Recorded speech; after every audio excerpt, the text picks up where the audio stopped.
प्रधानमंत्री ने कहा कि मंडी के बाहर कहीं पे भी बेच लो, ये थानों में भी बिक सकता है।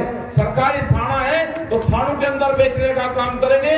जो भी विभाग रोकने का काम करेगा उस विभाग को वो फसलें खरीदनी पड़ेगी। देश में किसी पार्टी की सरकार नहीं है, देश में कंपनियों की सरकार है और कंपनी कभी भी बात नहीं करेगी। आप लोगों को आंदोलन करना पड़ेगा, तिजोरी में रोटियों को बंद होने से बचाना पड़ेगा, अनाज को गोदामों से बचाना पड़ेगा। ये आंदोलन हमारा जब तक जारी रहेगा जब तक ये 3 कानून वापसी नहीं होते और एमएसपी के ऊपर कानून नहीं बनता। भारतीय किसान यूनियन की धारा 288 है, हम वो धारा का इस्तेमाल करते हैं, 288 लगाते हैं वहां पे। हमने कोई परमिशन नहीं ली 35 साल से। इन परमिशन के चक्कर में आप पढ़ोगे तो आप वही रहोगे, आपकी मीटिंग ये करने ही नहीं देंगे कभी भी।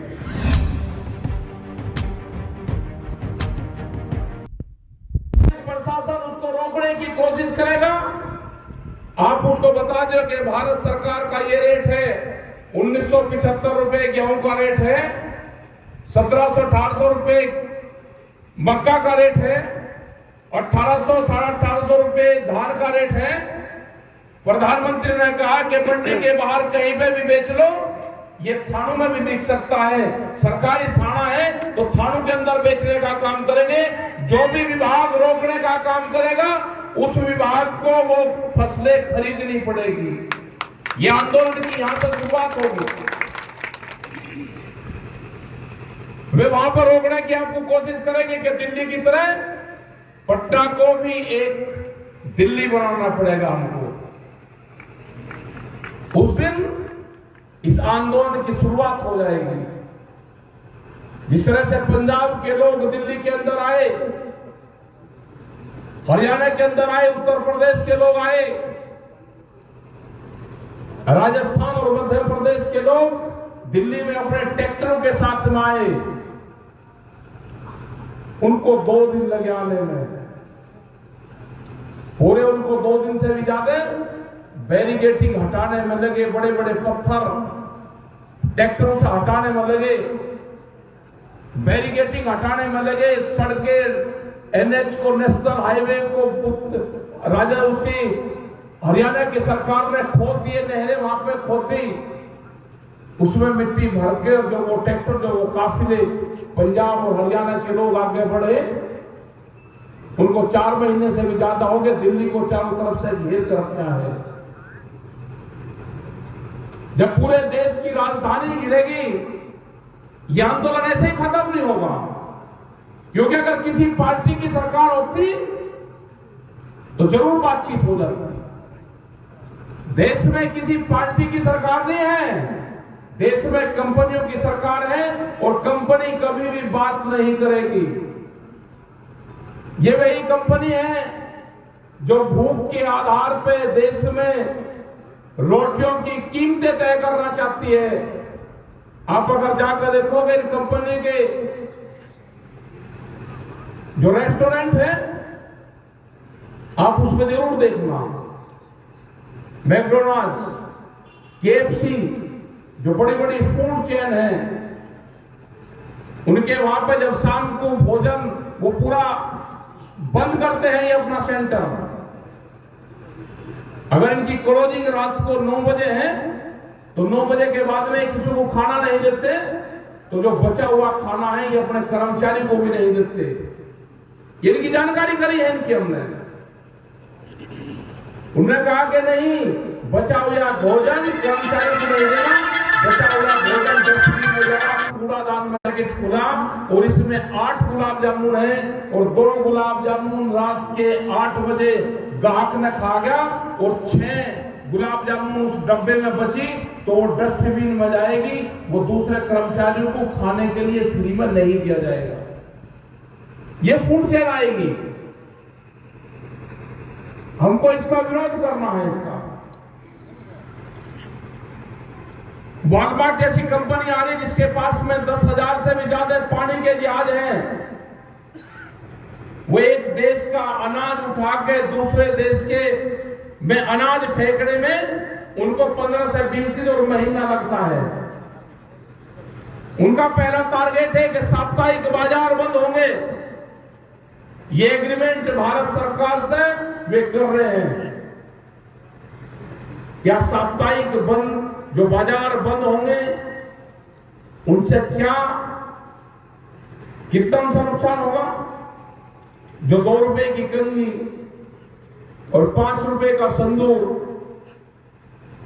और वे कंगन बेचते हैं 2-5 रुपए के, वे जो खिलौने बेचते हैं 5 से 6 और 8 रुपए का, जब वे साप्ताहिक बाजार बंद हो जाएंगे वही चीज मोल में जाके 100 रुपए से ज्यादा की होगी। ये करीब 60 लाख करोड़ रुपए का ये व्यापार है। इस खुदरा व्यापार पे वे कब्जा करना चाहते हैं और उसमें 4.5 करोड़ लोग उस व्यापार से जुड़े हुए हैं।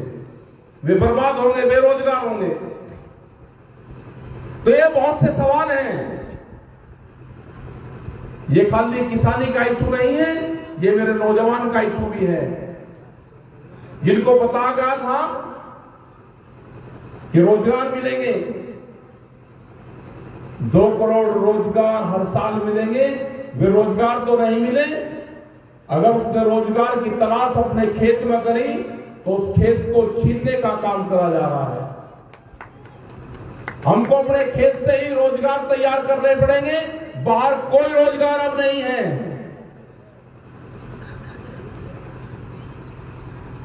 अभी गुजरात में गए 2-3 दिन पहले हम गुजरात से आए, साबरमती आश्रम गए, महात्मा गांधी जी जहां पर रहे, सरदार वल्लभ भाई पटेल के गांव गए, उनके आश्रम में गए, बागडोली गए, वहां पे एक सभा को संबोधित करा, वहां के किसानों से मिले। लेकिन गुजरात में भी किसी पार्टी की सरकार नहीं है, गुजरात है पुलिस की स्टेट, वहां पे पुलिस का राज है। देश में एक पहला राज है कि जहां पे पुलिस का राज है, जनता को बोलने की कोई आजादी नहीं है। 60 गांव की जमीन ली, रिलायंस कंपनी को दे दी, आम की खेती करती है। मुंबई में रहने वाली कंपनी गुजरात के गांव में खेती करेगी, उसको फायदा होगा। जो गुजरात के उसी गांव के किसान थे, वे खेती करते थे, उनको घाटा था। हम उसी जो मैथ का टीचर है वो देखने गए थे कि जो मैथ का टीचर है जो मुंबई में रह के खेती गुजरात में करता है, उसकी कौन सी पॉलिसी है, कोई बोल नहीं सकता। जब गुजरात के लोग वे किसान हाई कोर्ट में गए, हाई कोर्ट से जीत गए, कंपनी सुप्रीम कोर्ट चली गई। जब सिंगल बेंच में गए तो किसानों को हराया गया। वही जज डबल बेंच में आया, उसी जज ने डबल बेंच में किसानों को हराया। वही जज तीसरी बेंच में गया, किसानों ने विरोध करा, उसी जज की पोस्टिंग हुई और वहां पे किसानों को हराने का काम करा गया। तो कोर्ट से कोई किसानों को फायदा होने वाला नहीं है। एक ही जज 3 फैसले सुनता हो, हरा के फिर हराता हो, फिर हराता हो, क्योंकि इनको भी एक पॉलिटिकल चस्का लग गया है। देश में कोई सरकार आएगी ऐसी, कोई एजेंसी आएगी कि जो पॉलिटिकल लाभ लेते हैं, इनके 25 साल का कार्यकाल जरूर देख लिया जाए। जो एमपी बनते हैं, जो राज्यसभा में जाते हैं, जो अपने पदों का दुरुपयोग करते हैं, इनकी जांच होगी। सब ये सब जेल में जाएंगे, जेल में। ये आंदोलन आपको करने पड़ेंगे। ये जन आंदोलन है, जन क्रांति है। अगर आप आंदोलन नहीं करोगे तो आने वाली पीढ़ी आपकी आंदोलन नहीं कर सकती। क्योंकि जब तक तो ये पूरी जमीन व्यापारियों के कब्जे में चली जाएगी। 2013 का भूमि अधिग्रहण एक्ट बना, उसकी स्टैंडिंग कमेटी की चेयरमैन थी सुमित्रा महाजन, जो बीजेपी की एक बड़ी लीडर थी। सरकार कांग्रेस की थी, सारी पार्टी और सारे देश के किसान संगठनों ने मिलकर एक नया भूमि अधिग्रहण एक्ट बनाया। जब बीजेपी की सरकार आई तो 3 बार राष्ट्रपति के पास में ऑर्डिनेंस के माध्यम से इसका चेंज करवाने की कोशिश करी गई। पूरे देश में विरोध हुआ और उसकी हालात अब ये कर दी कि अब स्टेटों को उसकी जिम्मेदारी दे दी कि आपको जो भी फैसले इसमें संशोधन करने हैं, स्टेट इसमें वे संशोधन कर सकते हैं। उसी भूमि अधिग्रहण में स्टेटों ने अपनी कुछ चेंज करे इसमें और जमीन हड़पने का काम करा जा रहा है, क्योंकि टारगेट ये है कि बड़े जो कॉर्पोरेट फैमिली है, जो बड़े घराने हैं, उनको देश में जमीन देनी है। कोई ये नहीं कि 10 एकड़ जमीन, 20 एकड़ जमीन, एक गांव की जमीन नहीं। जैसे ब्राजील में है, ब्राजील में जितना बड़ा बिहार है, 2 आदमी के पास में पूरी जमीन है, इतनी जमीन उनको चाहिए। तो इसी तरह के ये घराने हैं, इनकी कोई लिमिट नहीं है कि कितने जमीन पे इनका अधिकार होगा। ये पूरे देश की जमीन लूटने का काम करेंगे। इनका काम होगा जैसे 100-150 साल पहले राजा पद्धति थी कि राजा वो बड़ा होता है जिसके पास में गोदाम ज्यादा होंगे, अनाज जिसके पास में ज्यादा होगा वही बड़ा राजा होगा। यही पद्धति आज चली कि गोदाम बना लिए, उन्होंने बहुत बड़े बड़े गोदाम बने और देश में कानून बांधवाए। इसका मतलब यह हुआ कि गोदाम बनने से पहले देश में कानून नहीं आए, गोदाम पहले बनाए गए और कानून बाद में आए। प्रधानमंत्री के कार्यालय तक व्यापारी जो बड़े घराने हैं, जो कंपनियां हैं, उनकी पहुंच है। ये लड़ाई आपको लड़नी पड़ेगी और आंदोलन की लड़ाई की शुरुआत इस किसान को करनी पड़ेगी,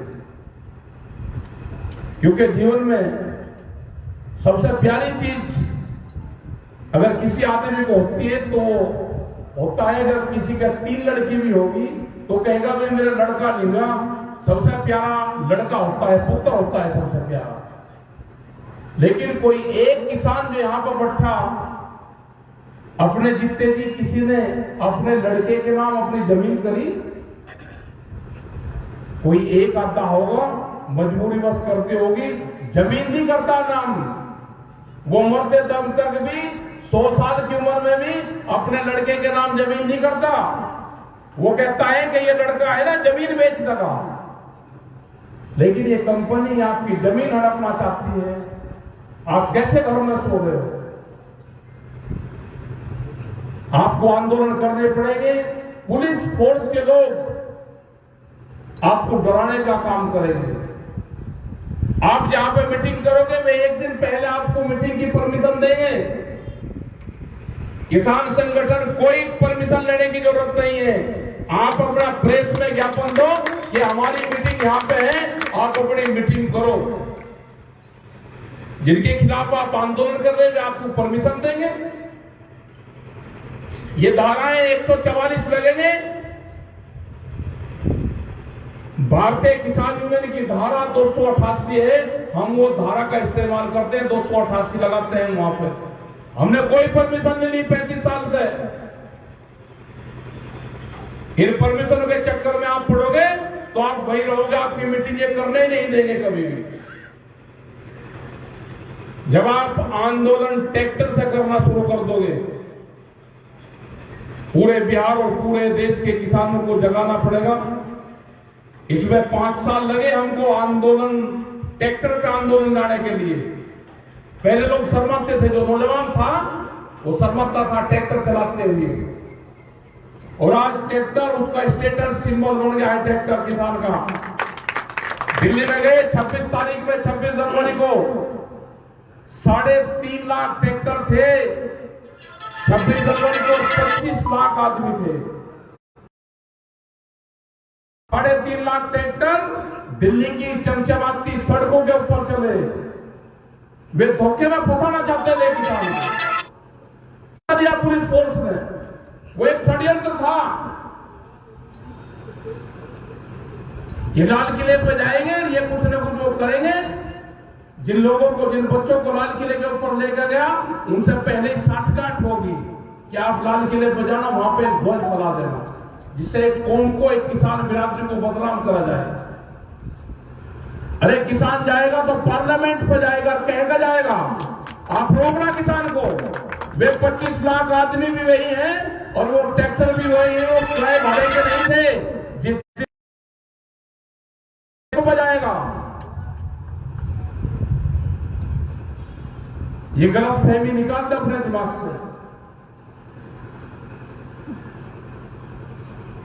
क्या क्या अब कानून आ रहे हैं वो और जरा समझ लो। आपकी जमीन छीनने के प्लान बन रहा है बड़ा। अभी आएगा एक सीड बिल, बीज विधेयक, बीज कानून। अगर आंदोलन न चलता तो पार्लियामेंट सेशन चल रहा था, उसमें ही आना था। देश में नए थाने खुलेंगे पुलिस के, जो बीज के थाने होंगे, जो सीड के पुलिस स्टेशन होंगे, बीज के थाने। आपने कभी सुना है? पुलिस वालों ने भी अभी नहीं सुना होगा कि बीज के भी थाने खुलेंगे। एक थाना होता था, वो हमने जरूर सुना। उसके बाद में महिलाओं पर अत्याचार हुए तो महिलाएं थाने खुले, बिजली के थाने खुले। अब बीज के नए थाने खुलेंगे देश में, अगर वो बिल आ जाता है।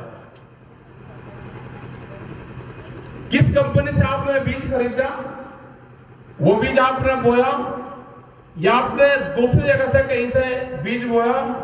बीज रखना गांव में अपराध होगा। आप बीज का आदान प्रदान नहीं कर सकते बगैर कंपनी के। जैसे शराब ले लो, शराब बहुत खराब चीज है, लेकिन अगर सरकारी दुकान है तो उसमें बहुत बढ़िया चीज है, आप वहां से खरीदो पी लो। लेकिन अगर आपने घर में रख ली तो शराब बहुत खराब चीज है, उस पर कानून बना हुआ है, आपके ऊपर केस रजिस्टर्ड होगा। यही बीज का कानून होगा। अगर आपके घर में बीज रखा हुआ मिल गया, आपने किसी को बीज बेच दिया, तो वो अपराध है। ये बीज कानून है, इसकी सीधी मोटी भाषा ये है। उसमें सजा और जुर्माना दोनों है। दूसरा आ गया है बिजली अमेंडमेंट बिल 2020।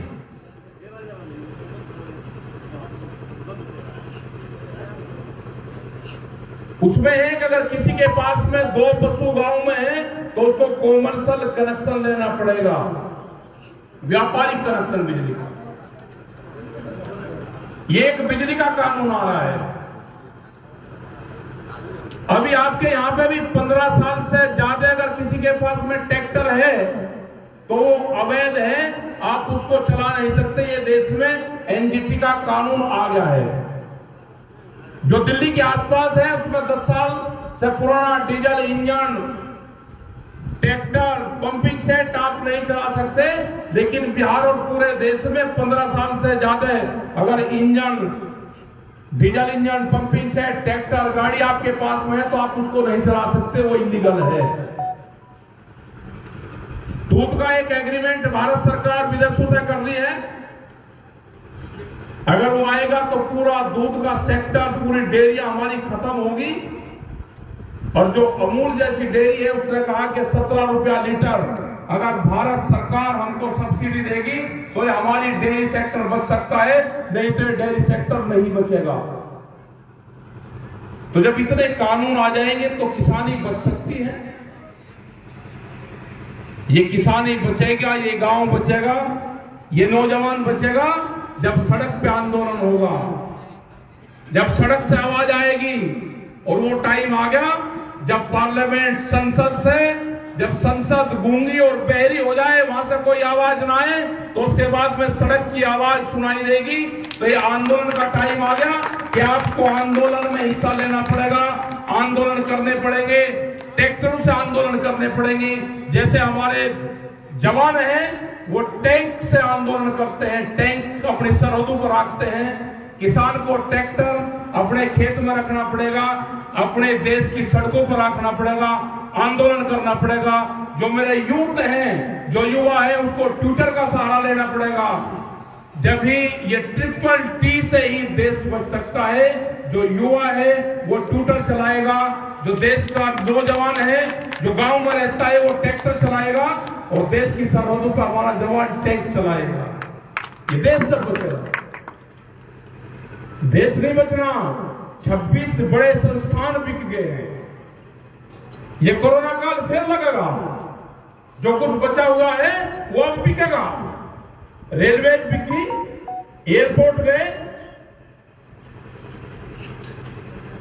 टेलीफोन गया, पेट्रोलियम गया, LIC गई, बहुत गए, बैंकिंग गए। ये बहुत संस्थाएं बिक्री है। ये पूरा का पूरा सेल फॉर बिहार और सेल फॉर इंडिया, जिसको खरीदना हो खरीद लो, पूरा देश बिका हुआ है। तो इसके लिए आंदोलन ही एक सारा है। यहां पे आए आज रोहतास डिस्ट्रिक्ट में, यहां पे ये मीटिंग हुई। बाबू जगजीवन राम का ये स्थल है, और इतनी बड़ी संख्या में आप लोग आए। आज किसान की फसल उसके खेत में है।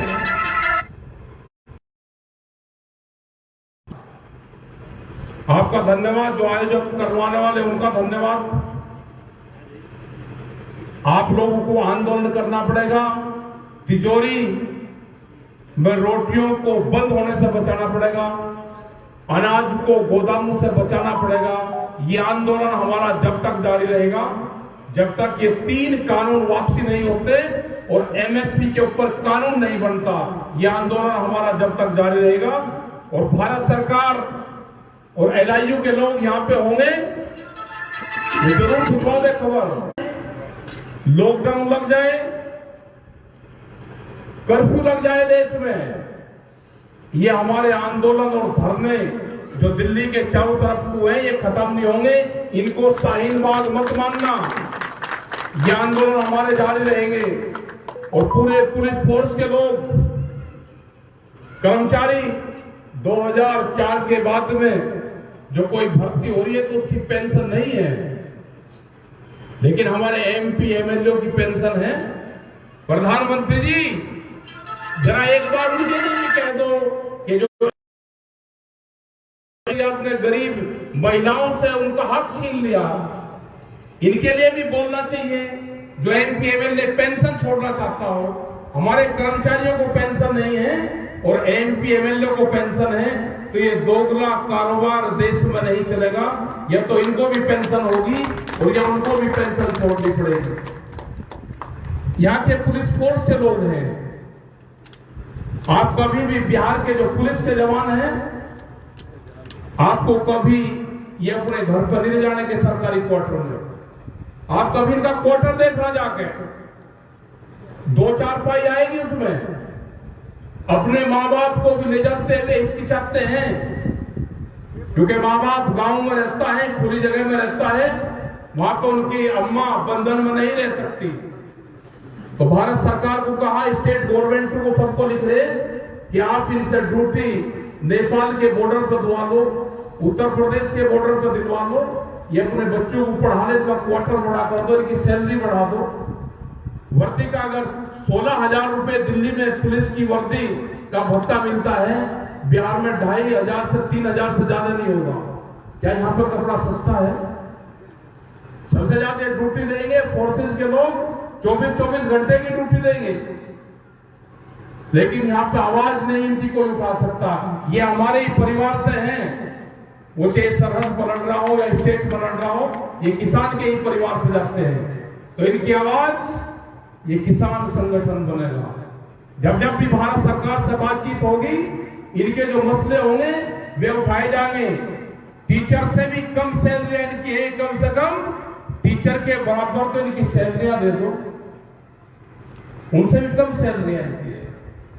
तो आपने बात को सुना, बहुत बहुत धन्यवाद। अगली मीटिंग यहाँ पे 6 तक करनी है, बिहार के आगे से